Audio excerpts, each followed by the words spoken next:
उपसमितीनं चर्चा करून योग्य तो मार्ग काढल्याचं मुख्यमंत्री देवेंद्र फडणवीस यांनी म्हटलेलं आहे। आपल्या या सगळ्या महत्त्वाच्या घडामोडींचा आढावा घेण्याचा प्रयत्न सातत्यानं या आंदोलनाला उपोषणाला जेव्हापासून सुरुवात झाली तेव्हापासून सुरूच आहे। लोकशाही मराठीचे प्रतिनिधी काही मराठा समाजातल्या आंदोलकांसोबत आहेत, बांधवांसोबत आहेत। काय नेमकं त्यांचं म्हणणं आहे आपण ते देखील जाणून घेण्याचा प्रयत्न करूया। मनीष गांगुर्डे आपले प्रतिनिधी आहेत आपल्या सोबत सध्या। मनीष, आता मनोज जरांगेंच्या बहुतांश मागण्या सरकारनं मान्य केलेल्या आहेत, त्या अनुषंगानं आता पावलं देखील सकारात्मक टाकली गेलेली आहेत। जल्लोष करतायत मराठा आंदोलक, आपल्या सोबत सुद्धा काही आंदोलक दिसतायत। काय नेमकी त्यांची प्रतिक्रिया आहे आता?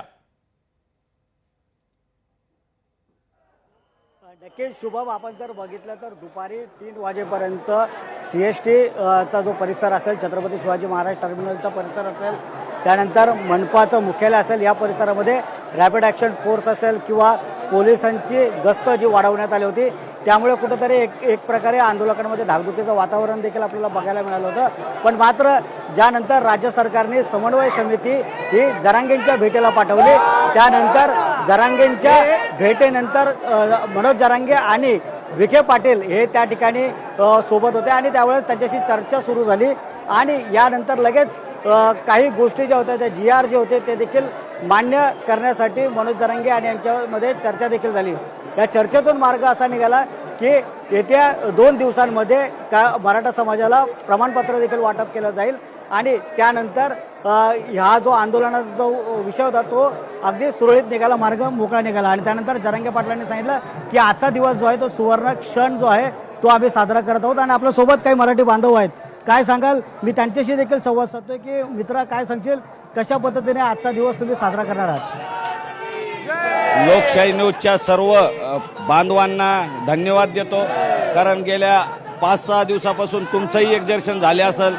संघर्ष योद्धा मराठा योद्धा मनोज जरांगे पाटील एक सर्वसामान्य शेतकऱ्याचं कष्टकऱ्याचं पोर, 35 किलोचं पोरग, ज्याला 2-2.5 एकर जमीन, पण अवघा 6 कोटी मराठा हा पूर्ण ताकदीने मनोजदादाच्या पाठी 2 वर्षापासून आहे। मनोजदादानं सांगितलं होतं मी टप्प्यात आल्याशिवाय कार्यक्रम करीत नाही। त्यांनी सांगितलं त्या पद्धतीने गाव खेड्यातून प्रत्येक वाड्या वस्त्यांवरून समाज बांधव या ठिकाणी आला।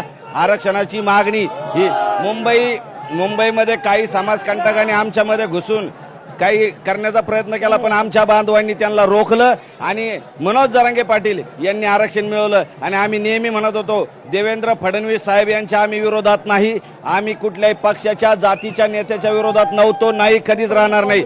देवेंद्र फडणवीस साहेब यांनी आता हे जे विखे पाटील साहेबांनी यांनी या ठिकाणी आम्हाला जे वचन दिलं ते पूर्ण करावं। हे मराठा समाजाला तुमच्याकडून फार मोठ्या अपेक्षा होत्या। आम्ही नेहमी सांगत होतो की आमचे मराठ्यांचे एवढे मुख्यमंत्री झाले ते आरक्षण देऊ शकले नाही। साहेब, आम्ही जर हे तुम्ही सगळं सांगितल्याप्रमाणे जर केलं तर फडणवीस साहेबांचा फोटो सगळे मराठे घरात लावायला तयार आहे। 6च्या 6 कोटी मराठे फडणवीस साहेब यांचा उपकार आयुष्यभर विसरणार नाही, कारण आम्हाला राजकीय महत्वाकांक्षा नाही। मनोज जरांगे पाटील यांनी वेळोवेळी सांगितलं होतं आम्हाला राजकीय महत्वाकांक्षा नाही, म्हणून त्यांनी लोकसभा सोडली, विधानसभा सोडली, उमेदवार दिले नाही, ही आमची दानत आहे। आणि तुम्ही फक्त आता जे शब्द आम्हाला दिले ते पूर्ण करा। मनोजदादाने सांगितलेलं आहे। आज तर मनोजदादा फडणवीस साहेब, उपमुख्यमंत्री अजित पवार साहेब, एकनाथ शिंदे साहेब यांच्या हस्ते उपोषण सोडा असं म्हणत होते, पण ते कुठे कामात असतील। आज मनोजदादाने सोडलेलं आहे आणि मनोजदादाने मात्र मोठ्या प्रमाणात आंदोलक जे आहेत ते आता इथे आहेत, त्यांची व्यवस्था कशा पद्धतीने करण्यात आहे? समन्वयक समितीमध्ये तुम्ही आहात, कशा पद्धतीने त्यांची व्यवस्था आता जाण्याची करणार आहात? आमचे मराठे येतातही शांततेत आणि जाताही शांततेत। 9 ऑगस्ट 2016 पासून क्रांती मोर्चाने आम्ही दाखवलेले, मूक मोर्चे आम्ही केलेले। या जरी घोषणा देत असेल हा जोश आहे, ह्या लोकांचं जे हे होतं उत्साह आहे ते उत्साह रोखता येत नाही। तुम्ही बघितलं मुंबईत आल्यावरती एन्जॉय करायला नव्हते आले, त्यांना पूर्ण 6 कोटी मराठी या ठिकाणी एकत्र दिसले। श्रीमंत आणि गरीब पहिले ज्या फळ्या होत्या त्या कमी झाल्या, आज उच्चवर्णीय आणि गरीब नाही। आमच्या पहिल्या दिवशी कुणी केलं आम्हाला माहित नाही, पहिल्या दिवशी आमचं जेवण बंद केलं, पाणी बंद केलं। जेव्हा आम्ही आमच्या गाव खेड्यात प्रत्येक बांधवाला सांगितलं आम्हाला या ठिकाणी उपाशी ठेवण्यात येते, आमच्या माय माऊलीने गावातून थापून प्रत्येक घराघरातून 50-50, 100-100 भाकरी ठेसा आम्हाला पाठवला। आणि इतकं आलं की अख्खी मुंबई एक टाइमला जेवू शकते, इतकं प्रचंड आमच्या मराठ्यांनी दिलेलं। नक्कीच अजून काही आंदोलक आहेत, काय सांगशील? आजचा दिवस आनंदाचा क्षण आहे, काय भावना आहेत? आजचा दिवस हे आमच्यासाठी इतिहासातला दिवस आहे.